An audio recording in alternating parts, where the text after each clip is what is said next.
Hello guys and welcome back to another video. And today we are actually on the last page of my, watercolor, well, not really book, but basically my last piece of paper, of like watercolor paper, because it's like a little different than regular paper. So I guess in the near future I'm gonna do a reviewing all of my watercolor paintings kind of video, because there is actually, basically most of the watercolor paintings that I did was off camera, and I think it would be interesting to basically revisit, from the point where, I just bought all the utensils for a course, and what I did in that course versus what I have done in the meantime until now, to the very last page. And I thought, fittingly enough, I'm gonna do basically what in general most of my watercolor paintings, but also most of my sketches are about, which is animals, because I don't know, I love animals, and for me they're kind of like easy to draw. I'm not a big not a big fan of drawing people, but I feel like it's just easier to get animals right, to recognize them, whilst probably because the way that our human faces are, look like, if something is off, you can tell much easier. I have, like, that's just my personal feeling, like where it gets into like the uncanny valley, or just doesn't look real or odd, or if it's not perfectly symmetrical. And I feel like animal faces, like the way that they're built, are just more forgiving. But yeah, here we're just starting off very simple with the background, which for the reference picture, which I'm going to put in the description maybe. Hopefully I can find it again. Last time I found the picture, luckily, but hopefully I can find the exact same picture. But I think it's literally just, if you Google this bird, you will find like it's a colibri. Oh no, it's called something completely different in English, I believe. I will put it like right here in the video, like what the bird is called, or just in, in the video title. But oh my god, my brain is not functioning. I completely forgot what it's called in English. But basically, if you just Google this type of bird, you're probably gonna find various pictures. And yeah, just starting off with a light green. And I think this time I actually managed to do this very well, which we were taught in, the watercolor course, that you're supposed to work your way up to the darker colors and darker shades and start with the lightest shades. Yeah, I think I did that pretty well this time. What I would have wished for is right now, when I started, painting the flowers in like pink, maybe that I should have originally like left out some space like in the background and not just full on painted everything green. But it ended up working in the end. Whether or not it would have worked out better, I tend to think it would have been better if I just left out some white, so then the color could shine through, because that's also like a method that we were told when it comes to watercolor, that you're actually not supposed to cover up the white that much, like the white of the page, but it's always supposed to, like, something is also always supposed to shine through. It's never supposed to be full on covered, which is also why you're not supposed to use black, which you're gonna see I did anyways. But yeah, you can see me drawing, yeah, well, rather more painting on the first of the many flowers. And I did have a few problems again with my own patience, where I think I just should have let it dry at a certain point, like should have just waited a little bit longer until I continued, because some of the areas then, turned out a little thicker and I had to correct them many times. And I think if I just had been a little bit more patient, yeah, they wouldn't have turned out as chunky, I would say. I mean, especially for me, like not even the flowers particularly, but the stem of the flowers is so thick. And you can see me here trying to fix that up to at least have some sort of line and differentiation between like the green background and the red flower, so it doesn't like fuse together in one big blob, basically. And then we're just working a little bit on the flowers. And I think here, when I started doing the flowers, I was like really disappointed. I'm like, I don't like the way they look. And so you're gonna see me continue onwards with the actual bird, which I think is kind of funny. Like, truly, it must be really fun to do like psychoanalysis on an artist. Like, you can just tell that I avoided like continue with the flower. So it was just like, let me just do the bird so I get a little bit of motivation back. Yeah.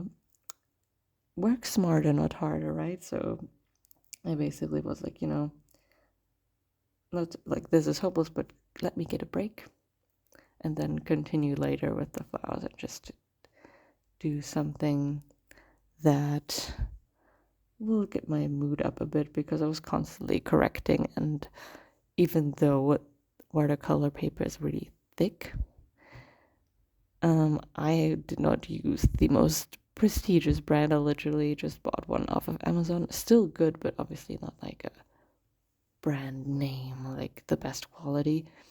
And even though it cannot absorb a lot of water, it cannot absorb infinite amounts of water.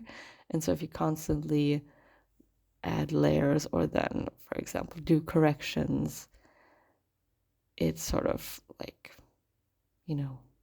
rough, like ruins the paper a little bit, like roughens it up, and then you can almost like kind of tell where it's like, I wouldn't say damage, but where you just used either too much color or did too much correcting and just too much water on that certain area. And here we can see me painting the outline, again starting with a lighter shade first.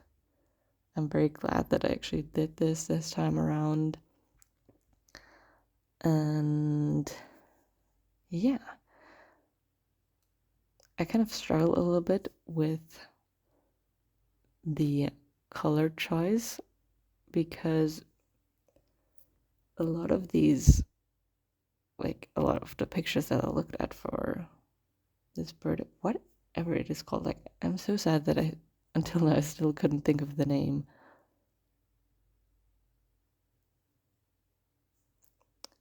You know what, I'm gonna just look it up later. We're gonna deal with it. But basically they're, very colorful, but also kind of have like a reflective quality to them, and I wouldn't say like neon colors, but very like almost like glittery and shiny. And I'm like, how in the world am I supposed to,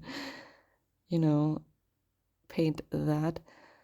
And then, finding that combination, because another thing that I think is kind of beautiful about watercolor is, that we were also kind of like taught in the course, is it's not always about, perfect detail. Like if, like there's different kinds of like materials and paints and whatever you can use. And whilst there obviously isn't a rule how to use them, there are like, I guess, sort of like tendencies, or where you're like, this medium is more made for detail and the other medium is more made for, for example, with watercolor, that it's not as strict and has a completely different vibe to it. Especially like in English, it's kind of hard to explain, because in reality there are different kinds of watercolor. Like in German you have different kinds, like with different names, for things, but in English it's just watercolor. Like everything is put under one big term, even though they can completely vary in technique and things like that and materials. But basically the whole idea of watercolors, again, that some light shines through, and then you have this natural sort of chaotic sort of, not energy, oh god, not me being Gen Z, but you know, the water aspect, simply that it's not perfectly controlled, and that,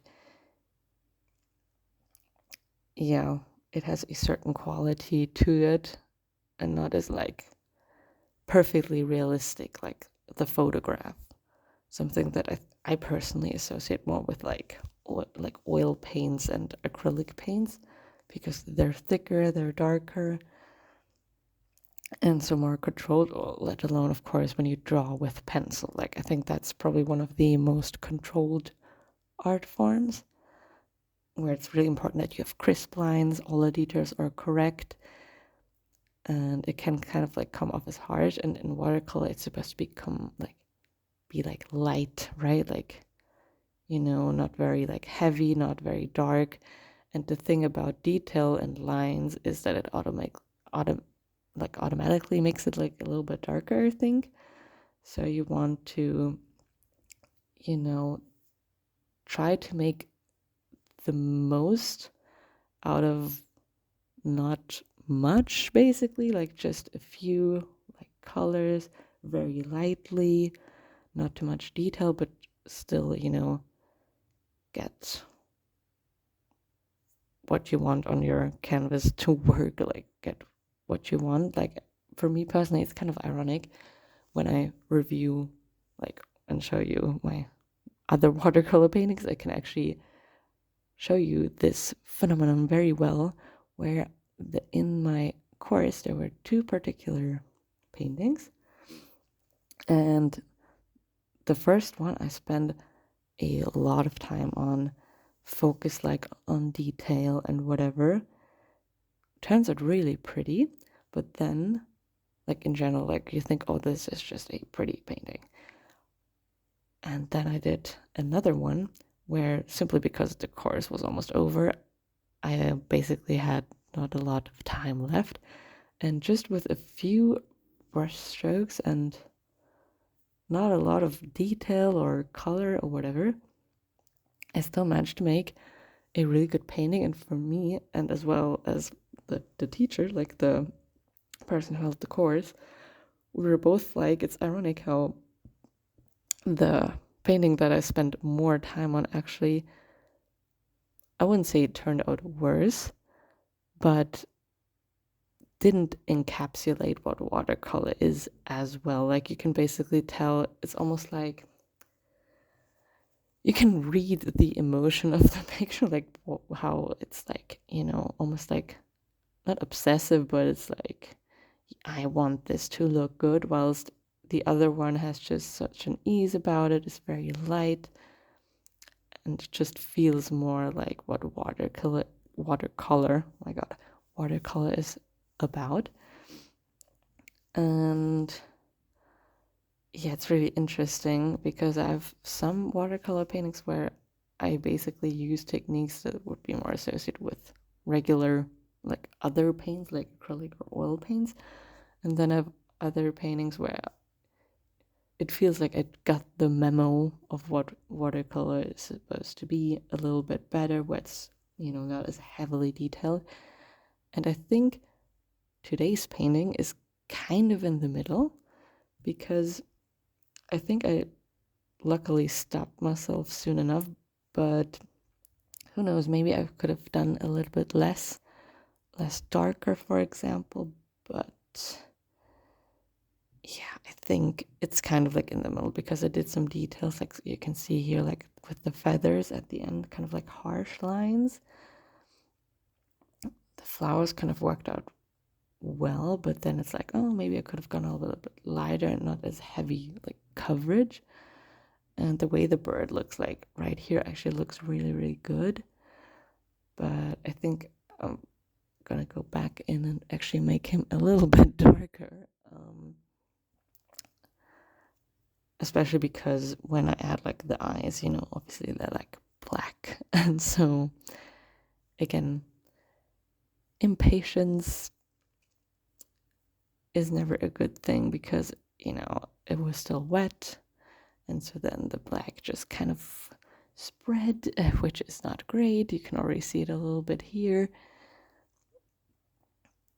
And yeah, I mean, I'm still really happy about it. Like, I think it's sort of this thing where at first when I'm in the process, I'm like, oh, I don't like this. Or when I'm like finishing it up, I'm like, oh, I don't know. I'm not really happy. And then when it's finished, and like I take a second to like do something else or wait, for example, in this case, wait for it to dry, and then I have another look at it. I'm like, oh, actually, this looks really nice. It's kind of interesting how when you're in the process, you're almost like more strict with yourself, and then when you kind of like let it sit there for a while and leave it alone, you actually appreciate it a little bit more. And like, oh, actually, it's not as horrible as I remembered. But yeah, basically looks really, really cute, and I think we're finished actually.